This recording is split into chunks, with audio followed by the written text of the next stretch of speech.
Welcome, everyone. Thank you for your interest in our webinar today. If you're new, thanks for attending. If you're returning from some of our past webinars, thank you for your continued participation, and we're glad and happy to see you're interested in these topics.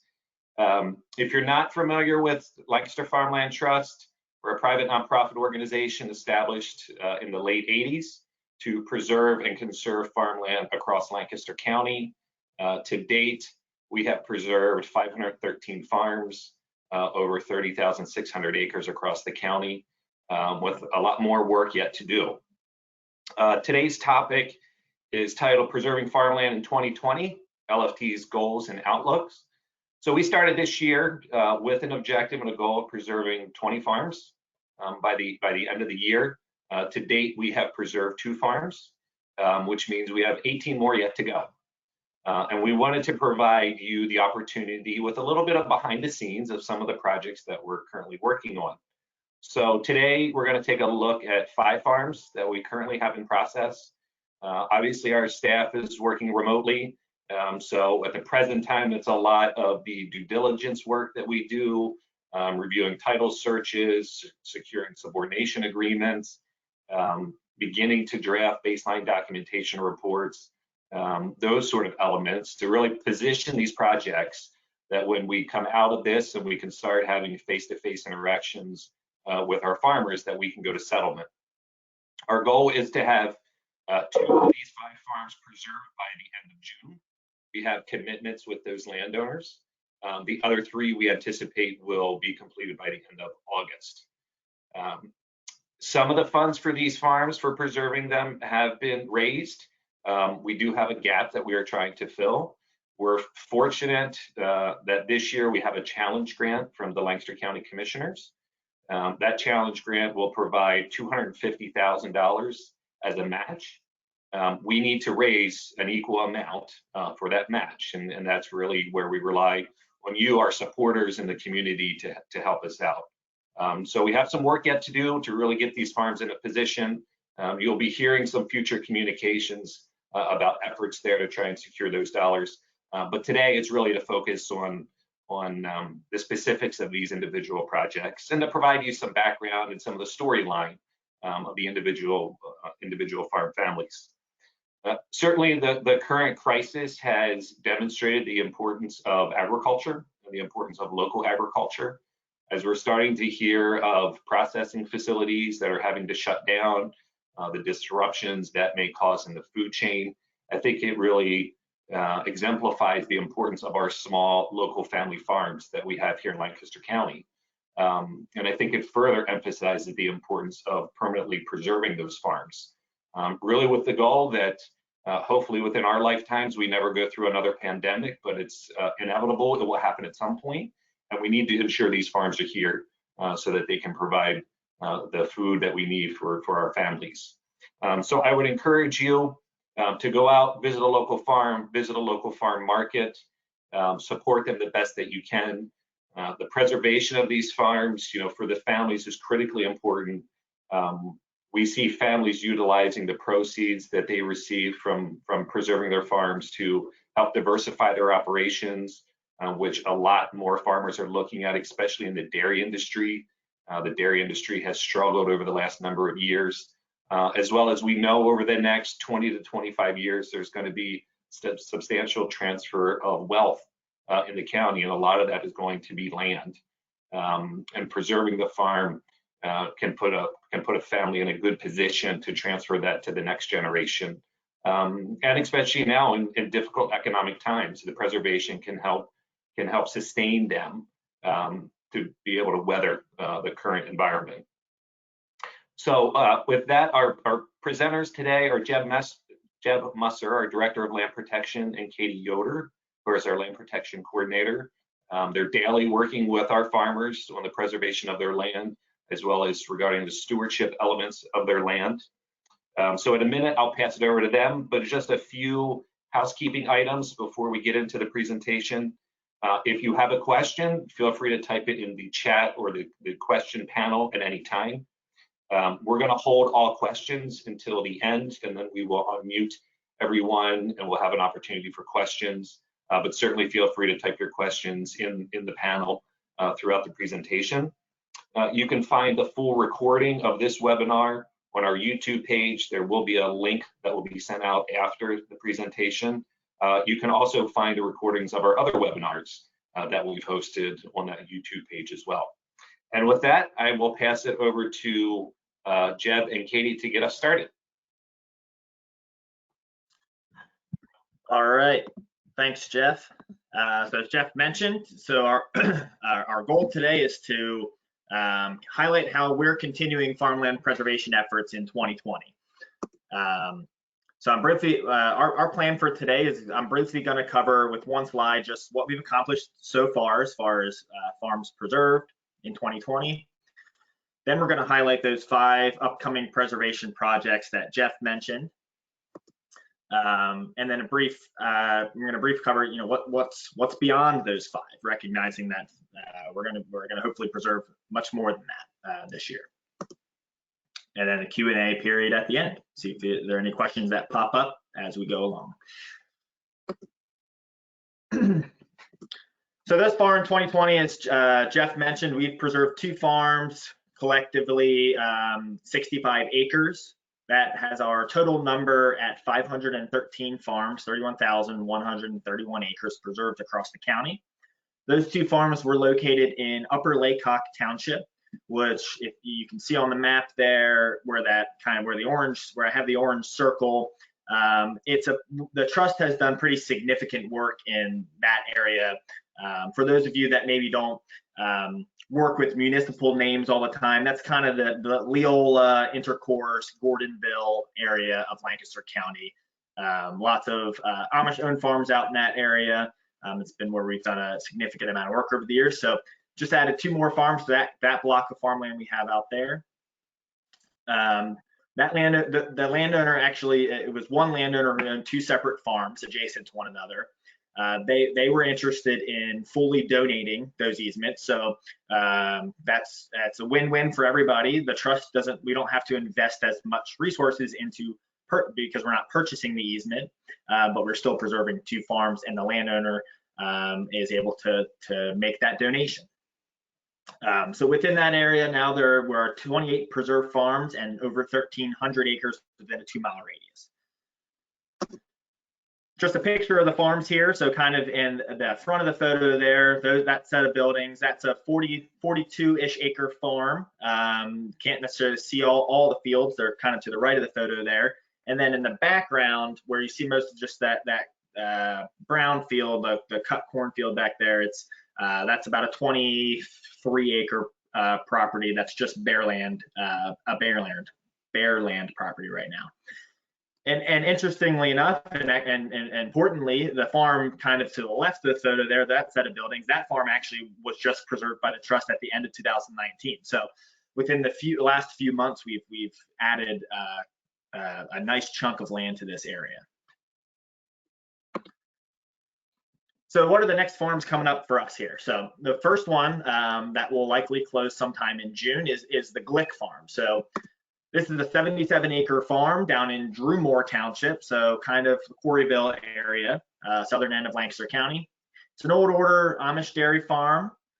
So our bread and butter, growing crops, corn, hay, and some tobacco in some years. Really good soils, 90% class 1 through 4 prime agricultural soils.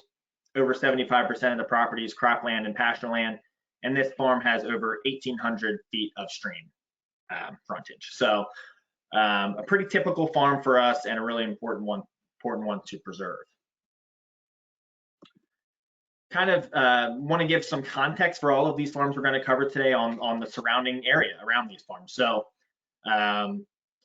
around the Glick Farm, within a 2-mile radius, there's 50 other preserved farms. So those are farms preserved through Lancaster Farmland Trust, which you see on the green, in the green on the map here.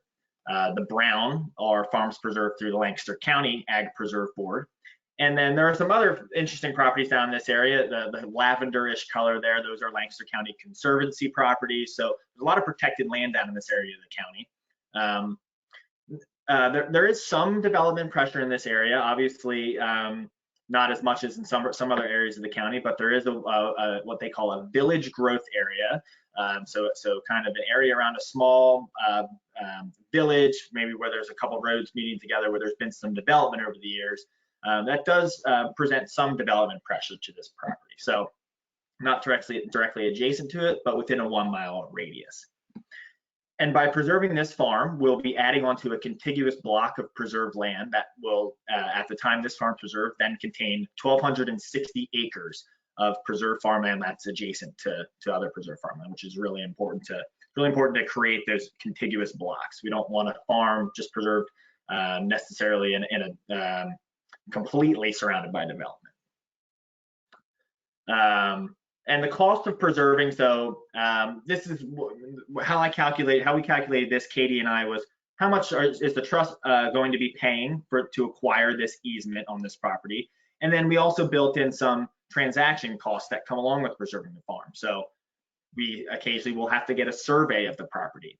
We have to order a title search. We have to order an appraisal. So there are kind of a lot of other things that come along with preserving a farm that add some costs. So the total cost of preserving this farm is just over $115,000. And like Jeff mentioned, wanted to provide a little bit of context, history about this property, some context about the family, some kind of little nuggets of information that we learn as we get to know these folks. So we first met the Glick family a few years back. Really, where we met them was they were involved in a partnership through the Pennsylvania Department of Agriculture, Lancaster Farmland Trust, Lancaster Conservation District, and some others who were involved in some grant funding to do some water quality improvements down in this area of the county. And Mr. Glick and his wife and family were agreeable to making some of those improvements to their property. And that's kind of how we got introduced to him.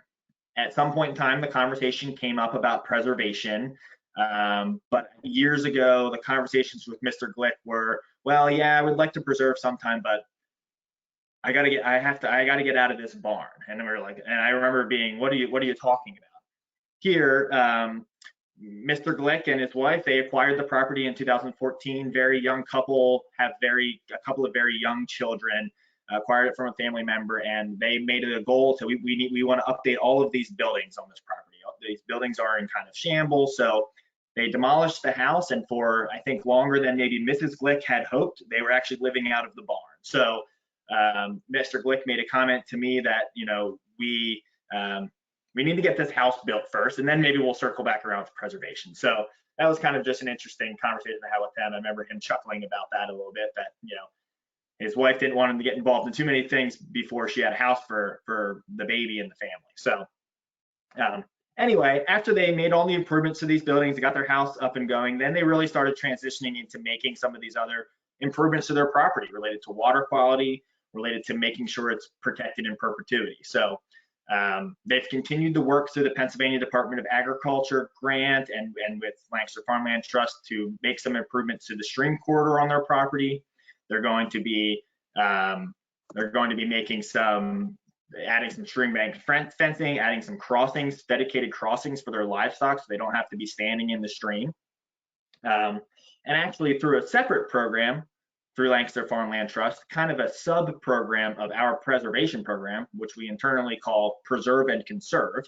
The Glicks were agreeable to participating in this program and are going to be installing a new manure storage unit at the same time that they're preserving their farm. So that Preserve and Conserve program, which you'll hear Katie talk about again later, really marries the two programs of Lancaster Farmland Trust, the preservation of farms and the conservation of water on those farms and nutrients leaving those farms. So it's going to be really great. When this farm gets preserved shortly after, he'll have a new manure storage system that will allow them to not have to spread manure as often. So that's going to be a win-win for everybody.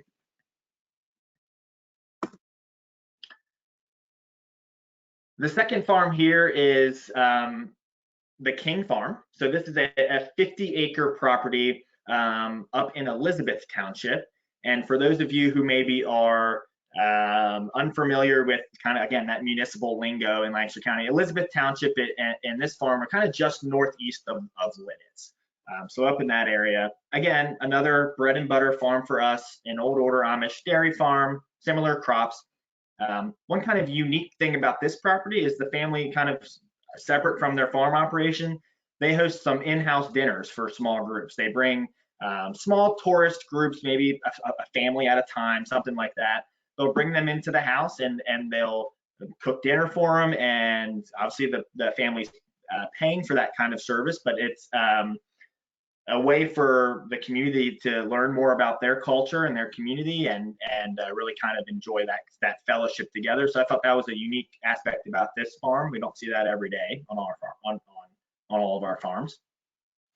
Really good soils, 100% class 1 and 2 ag soils, mostly in cropland and pasture land. No actual stream frontage on this property, but you know, as any farm in Lancaster County, if there's not a stream on that farm, the neighbor probably has a stream. So there's not a stream too far away, and water from this farm eventually flows into the Hammer Creek. Again, this area, not quite as many farms within a 2-mile radius as the Glick Farm, but 43 farms and almost 3,000 acres preserved within a 2-mile radius. A lot more development pressure in this area of the county than with the Glick Farm. You can see on this map, there's kind of a lot of those smaller properties and parcel lines where smaller lots have been subdivided off over the years. There are a few more of those urban or village growth areas in this area, not directly adjacent to the pink property there, but close by. Not as much kind of contiguous land, but our hope is to fill in some of these donut holes here. And the cost of preserving is about $61,000 for this property. So the Kings are kind of an interesting case for us. So I've been at Lancaster Farmland Trust since 2014, and I believe that I've been in conversations with the King family probably since 2014. And I'm suspicious if there may have been conversations even before my time at the trust. So they've been tossing around the ideas of preserving this farm and actually some neighboring farms for many years now. My conversations have been, you know, multiple times per year over the past so many years with Mr. King and also with his father, Mr. King Sr. So they own collectively, between the two of them, owned 4 properties in this area. This property here is that 50-acre property. Again, the family was very, and as most families are, wanted to be very kind of thoughtful about who's the next generation going to be taking over these farms. And is me preserving this farm going to be a good thing for them? I want to find the right person to take over the ownership of this farm, someone who's going to be able to, who wants to respect the fact that the farm's preserved, and it can work with their operation and all sorts of things like that. So we're very careful related to that, had lots of questions related to that over the years. And also, we're very careful about how it might impact them as far as taxes go and as far as a payment goes. So we had lots of different conversations about those types of things over the years. This past summer, unfortunately, there was kind of a tragic accident that happened related to these properties. Mr. King's father, and if you remember, he owned some of these properties I was referring to. He unfortunately passed away in a farming accident. So that was obviously, it took a toll on the family. It took a toll on the community. From what I gather with my conversations with Mr. King here, his father was kind of a pillar of that community up there. Was really respected by a lot of neighbors and by fellow church members. Mr. King indicated that it was one of the most attended. There was the most people at this funeral that he's really ever seen at a funeral in his life. So he had a lot of, I think, connections in the community, and it did take a toll. But kind of a blessing that maybe arose from that tragic situation was Mr. King Jr. here really felt that okay, it's now my obligation to move at least the farm that I have ownership to move that forward, to get that preserved, because I know that's eventually what my father wanted. So this is a project that we're hoping to get closed here in the next few months, and will, give the family maybe some peace that, okay, the land's not going to get developed here. And I really think that that we still have the opportunity to preserve those other adjacent farms that are kind of in limbo a little bit right now as the family works through some things. But I think that those properties were still really important to get preserved by Mr. King Sr. And I think ultimately someday they will get preserved and will create a block of over 200 acres of preserved farmland in this area. Moving on here, the third farm that we think will close here this summer, early summer, will be the Fisher Farm. This is a 77-acre farm down in Coleraine Township. So again, Coleraine Township's down in the southeastern side of Lancaster County, close to the Chester County border. No surprise here, it's an old order Amish dairy farm with corn, alfalfa, and tobacco. The farm is being actively farmed by Mr. and Mr. Fisher's son. They don't do the farming themselves, which is, we see that fairly often.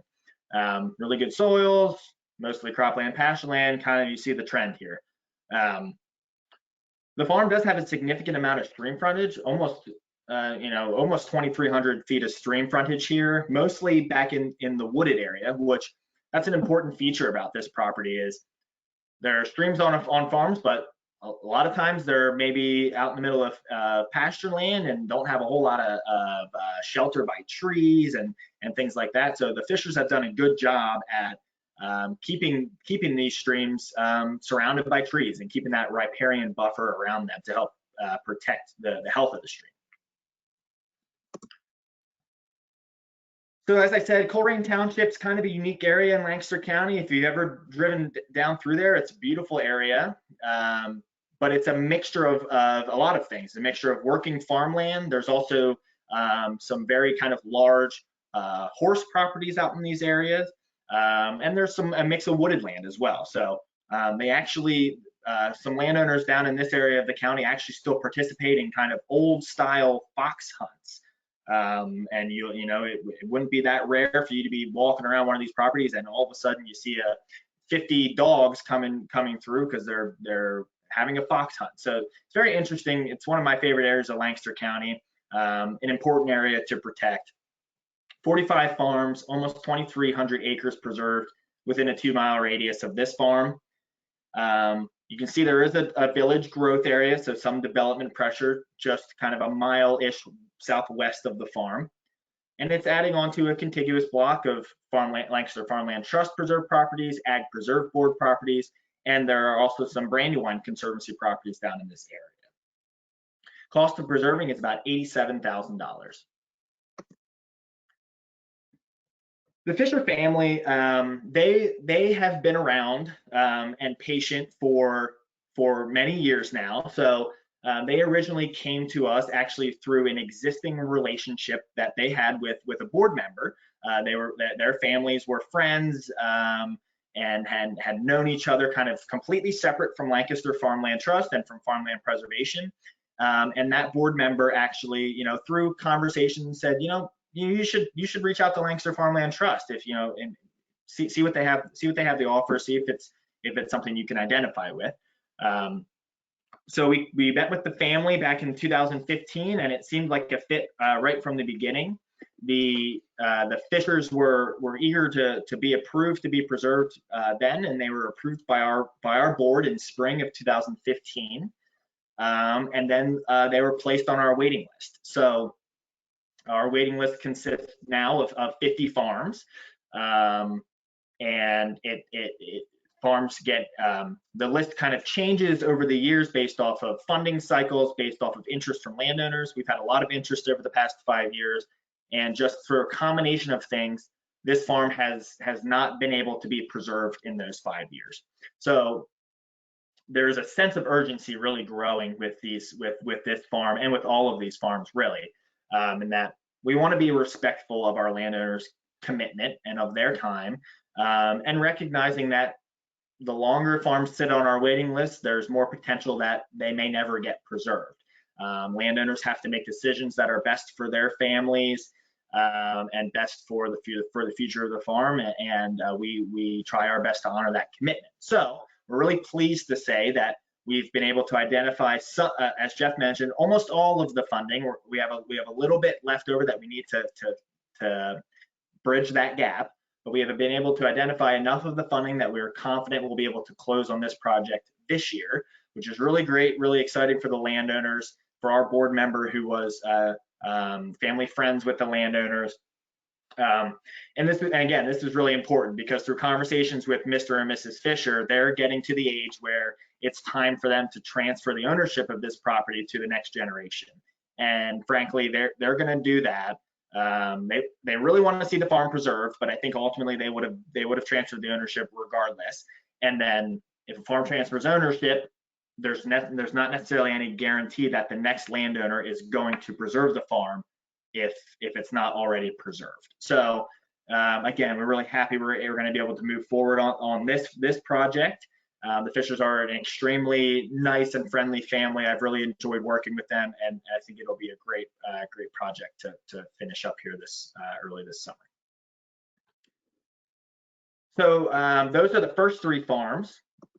I forgot to switch over to my second photo slide here. There's just some more photos of the Fisher farm, some chickens, and see the team of horses out there in the field. Probably can't tell exactly what they're pulling there, but right now I'm going to switch over to our 4th farm and pass it over to Katie Yoder. She's going to cover our 4th and our 5th next farms, and then I will take things back over and just talk briefly about what's coming beyond that. All right, thanks, Jeb. The next farm is the Brubaker Farm. It's about 45 acres in West Lampeter Township, so more towards the central part of the county. This farm is a little more unique in that it's a multi-generational farm, and it's used to raise sheep and a few heifers, and the landowners also grow some asparagus and hay. I think a small portion of the property is used by Lancaster Pharmacy as well. 98% of the property is class 2 through 4 prime ag soils. And as you can see in the aerial there, over 75% of the property is either tillable cropland or pasture land. There's significant stream frontage on the property as well, over 1,300 feet. Which is mostly, I think, along in the woodland area, and it has a riparian buffer on part of the stream frontage.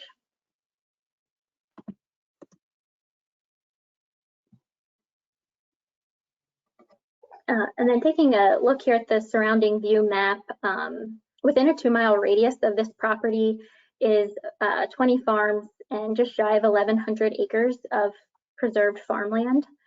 And you see a lot of that light pink color on the map, which is showing the urban growth area. So you can see this property is almost completely surrounded on all sides by that urban growth area. It's an important piece to preserve, not only because of that, but also it's adding on to a contiguous block of preserved land. So including this property, it would be over 193 acres preserved.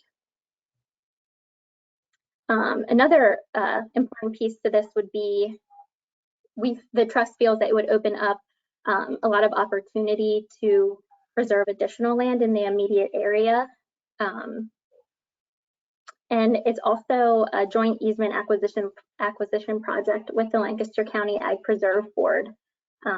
So in joint projects like that, the cost is split between both organizations. So the portion approximately that the trust would have for preserving this property would be about $36,000.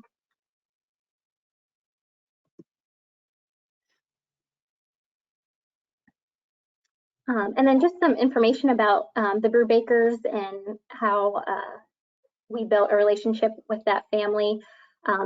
They originally applied with the Lancaster County Ag Preserve Board a few years ago.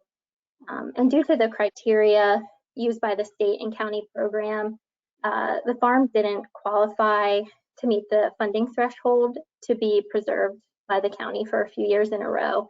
So that doesn't necessarily mean that the county wouldn't preserve the farm. It just means that the farm this property was competing with continually outscored it. So the landowners were kind of stuck in a waiting pattern. An interested trust donor and preserved farm owner themselves was informed of the family's application status with the county and approached the trust of their interest to pay for the trust portion of the easement payment if we were to approach jointly preserving the farm with the Brubakers.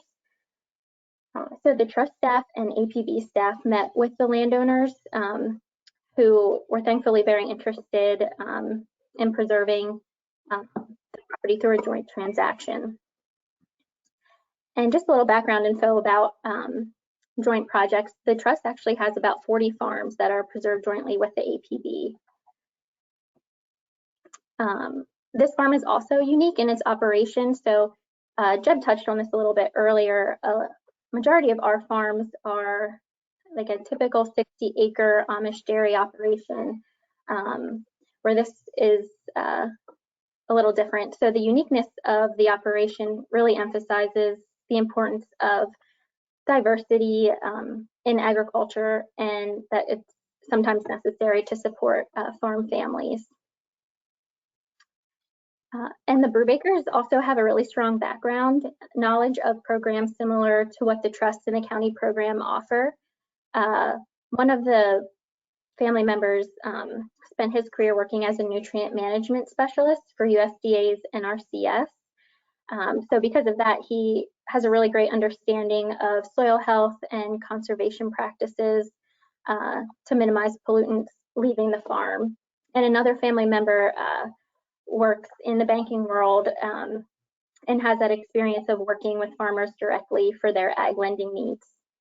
And it's the trust's goal to preserve this project late summer or early fall.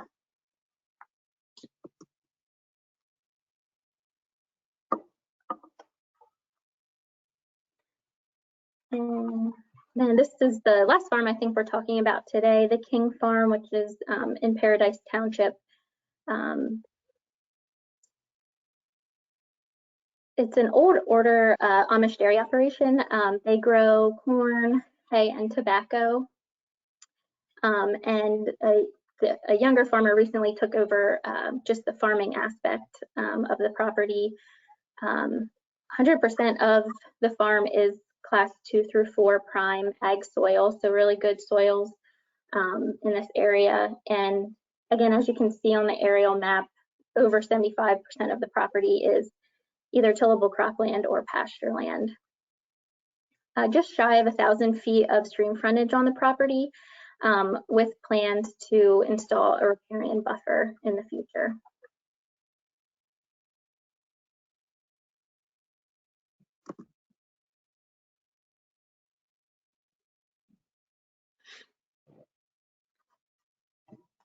So within a 2-mile radius of the King Farm is 28 preserved farms and almost 1,800 acres that are preserved. So as you can see again here, there's a urban growth area adjacent to the property. So this fills in a gap between preserved farmland and that urban growth area and creates a really nice opportunity to build a contiguous block of preserved farmland. And the cost of preserving this property, we are estimating it to be about $120,000.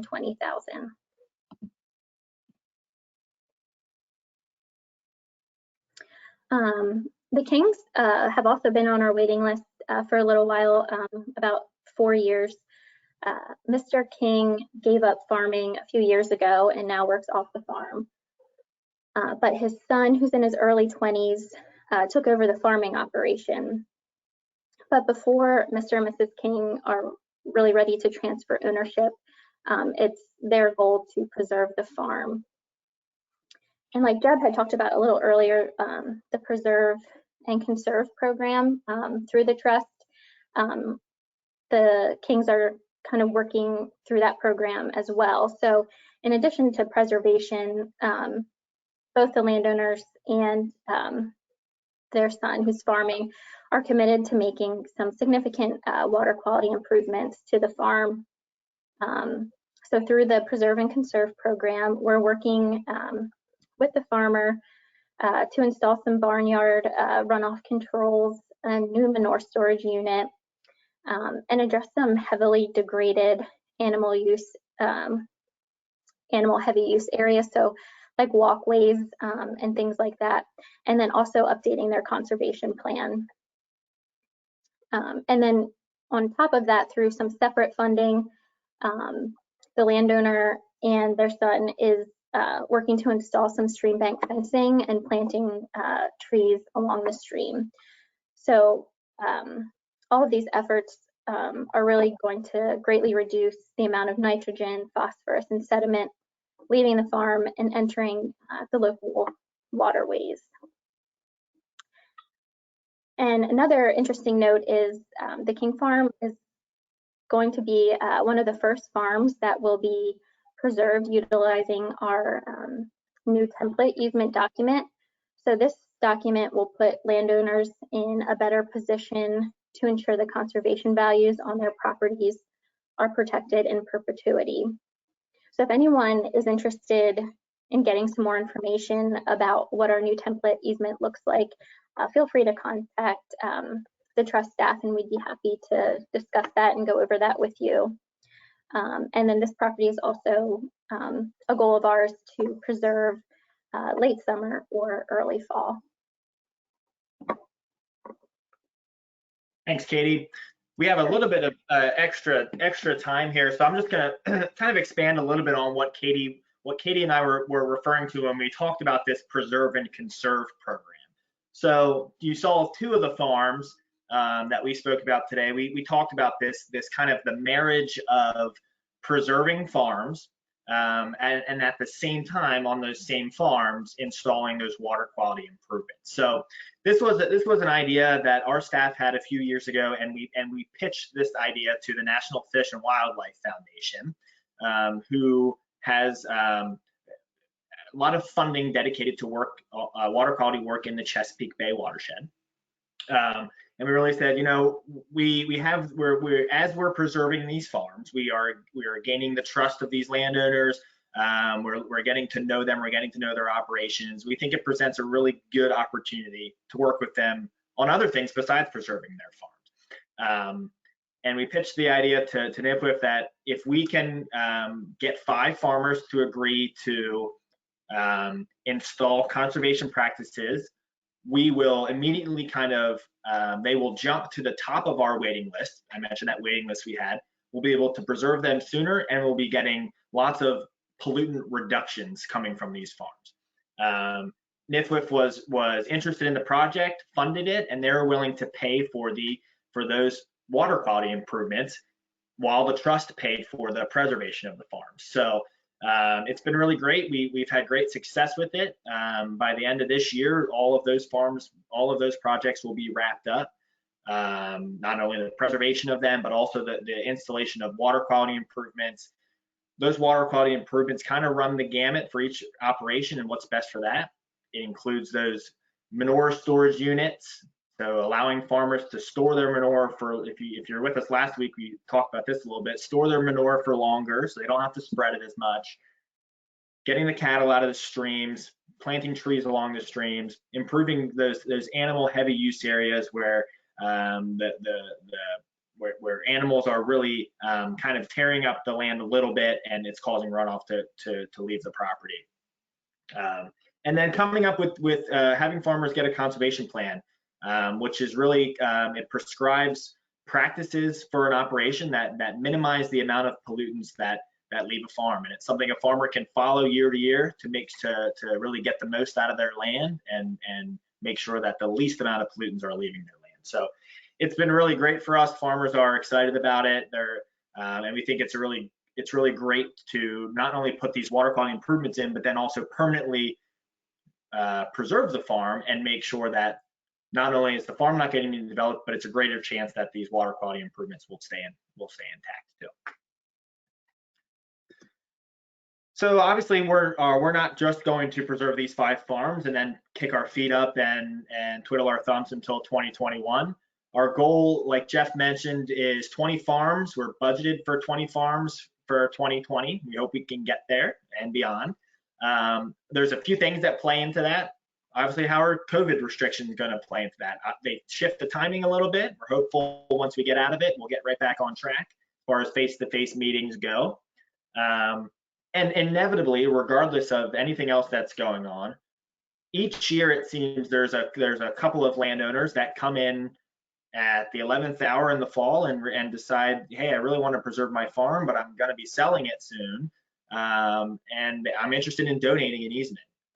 So we occasionally will get a couple of those in the fall, and that can obviously add to our tally. So there's a couple of things that can play into that. But generally speaking, here the map on the right-hand side of your screen, those are the farms that, in my opinion, are farms where I feel we'll have funding identified for, and we have landowners committed to a point where I feel confident that these farms are going to be the ones moving forward this year.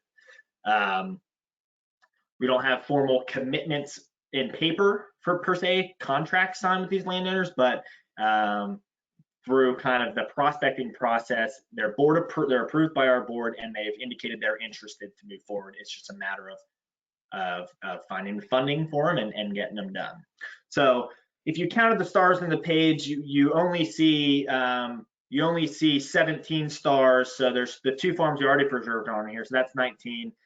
There's one other farm. There's a couple of other farms that I think will move forward, that have the potential to move forward in 2020. It's just a matter of us making that decision which one of those farms it's going to be. So you can see there are some kind of interesting trends here down in along the Susquehanna River in Conestoga Township. There's there's 2 farms and 1 kind of natural property that are adjacent to one another that are all interested in preserving this year.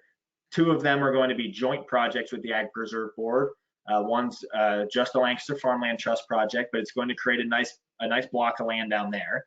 And there's some couple of others you can see that are close to one another. But greatly speaking, they are kind of dispersed pretty well throughout the county. So it's we don't restrict ourselves to any one area in the county. There's prime farmland everywhere in Lancaster County pretty much, and there's development pressures in a lot of places too. So that's what's coming up next. That's as far as all of the content material we have today. We're certainly willing to take any questions about specific farms if you have them. We are certainly willing to take questions about any sort of our strategy for 2020. Or I'm not sure if Jeff or Katie, you have anything else to add. Jeff, I'll just jump in, as we wait for some questions to come through here. And as a reminder, if you have a question, feel free to type it into the question panel that's there. I just really love the storylines with these farms. I think it really demonstrates the unique nature of individual farm families. And every farm is sort of a case by case of what brought them to the decision to preserve. And I think it's just really, it's one of the most rewarding aspects that I find of doing this work is learning about these families, understanding their challenges, understanding their motivations and passions for why they want to grant an easement on their properties. And I think the 5 farms that you and Katie referenced here this morning really all have different sort of unique storylines to them. And it's just really fascinating to understand that, there's over, 5,500 farms in the county, and each one of those has a unique storyline that's associated with it. And I think it really just speaks volumes to the uniqueness of agriculture in Lancaster County. I did want to touch on a few things. Obviously, Jeff and Katie referenced our Preserve and Conserve grant that we have. We think it's very strategic to bring together the permanent protection of our agricultural resources, our farmland in Lancaster County, while at the same time employing those management practices to improve the impact those farms are having on water quality. And to the extent possible, we're trying to do that in every case. And I think, as you heard this morning, that varies, and it varies based on different partners that we're working with, different funding mechanisms that we're working with, looking at different strategies to employ that. But agriculture is critically important to Lancaster, not only from an economic perspective, but also the quality of life that we enjoy. And agriculture has a big impact on water quality in Lancaster, and has a significant lift in terms of improvement to management practices. And we've really seen our farmers respond to that. And it's really fulfilling to be working with an organization that can provide those resources, provide the guidance to these landowners to really put them in the best position that their farm is sustainable, and trying to mitigate the environmental impact while also improving their management of the farm. And we referenced, Jeb and Katie referenced our waiting list. And we do have 50 farms on our waiting list. As you heard, I think it was the Fisher Farm has been on our list since 2015. About 2 years ago now, our board started having discussions about that waiting list, started having concerns about whether or not there was some risk that some of those farms were going to drop off and not get preserved. And through that, and through a feasibility study, the trust decided to launch a capital campaign, which did launch in its silent phase last year. So it's not been necessarily made public, although it has hit LNP and Lancaster Farming a time or two. But the goal there really is to preserve those 50 farms, understanding that if we can't act quickly enough, there will be circumstances that these families will have to make. And some of those may either need to sell their farms or transfer ownership, and we might lose the opportunity to preserve those. So we're currently working on that. Some of the farms that you saw today, we're going to use funds raised or funds that will be raised from the campaign to preserve those. And we have a really great opportunity that came to us the beginning of this year. The Steinman Foundation awarded a grant to the trust, a $2 million matching grant, which just is extraordinary, speaks to the commitment of the foundation. But now we need to go raise those $2 million. So it's a unique opportunity for us, and we're hopeful that it motivates our supporters to really give and to make stretch gives to the greatest extent that they can. So I have a question here. Says, does the preservation ensure permanent farmland? So I interpret that to mean, does the preservation of these farms ensure that it will always be in farmland? And the answer to that is yes. The easements that we utilize are perpetual. So once a farm is preserved, it is preserved for as long as we can foresee in the future. We get asked that a lot, and we say it's forever and a day, however long that is. It really becomes the obligation of Lancaster Farmland Trust to monitor and steward that easement, and in some cases to enforce that easement, to ensure that that farmland is available for agricultural production moving forward. So it is permanent, and all of our easements are permanent. It's a requirement of our accreditation status to maintain that, to acquire permanent easements. Again, feel free to post other questions in the question panel there. We'll continue to fill a little bit of time here, but if you have any questions, certainly feel free to post those. Another element that was discussed, and there was a question that came about the cost of these farms really seem to vary, and what can be the reasoning for that. If you viewed one of our previous webinars, we talked about our ranking system, which has an acronym called LISA, which is Land Evaluation Site Assessment. And it's the objective process that we go through to evaluate farms and to really try and determine how, in some cases, we prioritize those, but not always, because we do have flexibility based on individual situations to move farms quickly if necessary.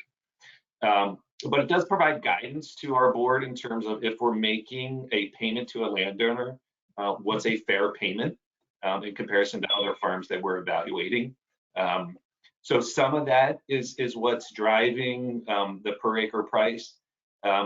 Also, some of it is what does a landowner need in terms of a cash payment to preserve their farm, and that varies based upon individual circumstances. As Jeff started, 2 of the farms that we've already preserved this year were full donations. Those landowners did not receive any cash consideration. The only value in terms of a financial value will be a tax deduction, but that worked for them. So it really can vary across the board. And I would say, generally speaking, we're only compensating landowners about 30% of what the appraised value of their development rights are actually worth. So when you think about that, these landowners are making significant sacrifices in terms of real value in their property when they preserve their farm, and they're only receiving a fraction of that in cash. And when you look over our entire portfolio of 513 farms, those easements are valued, the appraisals on those valued it at $95 million. We've only paid out in cash $16.7 million, which again just speaks to the landowner's commitment and also speaks to how efficiently we can apply donors' dollars to really advance the mission. So I have another question here. It says, supporting our program is important, but how can contributors justify donating to your program now when the coronavirus has caused so many immediate needs for food, medical supplies, etc.? Which I think is a great question. Obviously, there's great needs throughout the community, especially those on the front lines. We hear from farmers on a regular basis. Farmers are also dealing with the challenges that the virus has caused and trying to figure out how they sustain their operation through that. We hear daily of dairy farmers who need to be essentially dumping milk because the market is not there. Or we're hearing of those who grow poultry that are being required to, quote, depopulate, which is basically mean, dispose of the poultry that they have because of the disruptions to the supply chain. And I think it's also, if you travel around the county, we're fortunate that we do have access to a number of local farm markets. You can drive around and find roadside stands, and they wouldn't be there if we didn't have the farmland. So there's a lot of great needs in our community right now. And I would just compel you to contribute to where you think or what you feel most passionate about. But it's inevitable that our community will have another pandemic at some point in the future. Who knows when? And I think Lancaster will be well positioned in terms of providing those resources, being food, to our community if we protect our farmland and if we do it now. There's other parts throughout our great nation that aren't as fortunate and really have to rely on those large supply chains, which are struggling right now. So another question is, I'm a newbie to this. Can you briefly explain what it means for a farm to be preserved? Who owns it and who decides how it is used? So the farm remains owned by the landowner. They still own it. They still pay taxes on it. They pay the mortgage payments, insurance for it. When a farm is preserved, the trust acquires a conservation easement. So think of it in the same context of other easements that you may hear about, an easement for a utility line or an easement for a road or something like that, which provides certain rights to that easement holder. In our case, Our easement provides us the right essentially to limit the amount of development that can occur. So our easement will say this land always has to be available for agricultural use forever, and will greatly limit the number of subdivisions, the number of houses that can be constructed, and limits the uses, again, only to agriculture. So it prohibits the farm from being used for industrial purposes, or residential purposes, or being converted into a shopping mall or something like that. So that's really what it means when a farm is preserved. The landowner still manages it. You know, we do not dictate what they grow or what their operation is. Obviously, there's parameters put on that to ensure that we're protecting the valuable farmland in the county, and it's not completely covered with improvements that may support agriculture. We want to make sure that we're protecting that soil. So another question here is, could you describe the relationship and the difference between Lancaster Farmland Trust and the Ag Preserve Board? What can one organization do that the other can't? So this is a great question, and it's asked frequently. We have a great partnership with the Lancaster County Ag Preserve Board. At the end of the day, the goal of both programs is essentially the same. We want to see farmland preserved in Lancaster County. And our staff and their staff out promoting our programs, talking with landowners, are talking about both programs, because the Ag Preserve Board is a state county administered program using all taxpayer dollars. And their easement is structured a little differently than ours. There's not as much input from the landowner. It's really dictated by the state, and it's a boilerplate sort of take it or leave it type of document. The landowner can't influence what's contained there. The trust, on the other hand, as a private nonprofit, we're using a lot of privately raised dollars, most from individual supporters, as well as local businesses that support us, local foundations, funds that we raise through events. And our easements, the landowner, can have a fair amount of input. And I'll use an example. We had a landowner here a few years ago, a 217-acre farm, that said, I want to preserve this. I don't want to permit any other subdivisions or additional dwellings. And we could accommodate that request. The Ag Preserve Board, just based on the mandates that they're required to follow by the state, could not, because their boilerplate easement would have allowed for one subdivision and one additional house to be constructed. And they really don't have the ability to remove that. So it really depends upon the needs of the individual family. We can be a bit more nimble and flexible and respond to needs of that individual farmer, maybe a little faster than what the Ag Preserve Board can. But we have a great relationship, great partnership. I referenced the challenge grant from the Lancaster County Commissioners. We're in our 15th year of a challenge grant. I confidently can say we would not be receiving that if we didn't have the support of the Ag Preserve Board. Their staff, their board is really supportive of our efforts. Collectively, we know that Lancaster County leads the nation in farmland preservation because of these two organizations. And the county would not be as successful as it has been if both of these organizations didn't exist. So we're coming down here with a few more minutes. I see another question here. It says, any idea when farm monitoring will restart? So we are required to monitor all of the easements that we hold on our farms. So 500 plus visits annually. And our staff does that. We also have a wonderful group of volunteers who do that as well. Currently, we're not doing that with COVID-19 and trying to practice social distancing. We're still in a holding pattern. We will assess when that will begin and take some direction, obviously, from the governor and the Department of Health about when that is safe to continue. Certainly, it puts us at a bit of a disadvantage in terms of our timeline. But we're exploring some other means. We do have the ability to do some remote monitoring through GIS and satellite imagery, or potentially through a drone that we have.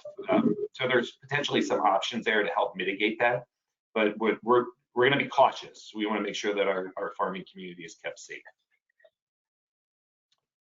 So I see we are at 12 o'clock, and I do not see any other questions that are coming up. So with that, again, I would like to thank you for your interest in this topic. Thank you for your interest in Lancaster Farmland Trust. We hope that this was informative for you. As you can see, the work that we do is important in the county. We really believe it provides the quality of life and that makes Lancaster County so unique. So again, thank you for your interest. Stay tuned for future webinars that we may offer. Feel free to go to our YouTube page and visit past webinars. If you're so compelled and if you're able to and would like to make a contribution to the trust, please feel free to visit our website, lancasterfarmlandtrust.org. If you have supported us in the past, thank you. Your efforts are really what make the mission of the organization possible. So again, thank you, and hopefully at some point here in the near future we can start seeing people face to face. But until then, we'll continue to advance the mission remotely, working diligently, and continue to provide opportunities to learn more about Lancaster Farmland Trust. Thank you, and have a wonderful day.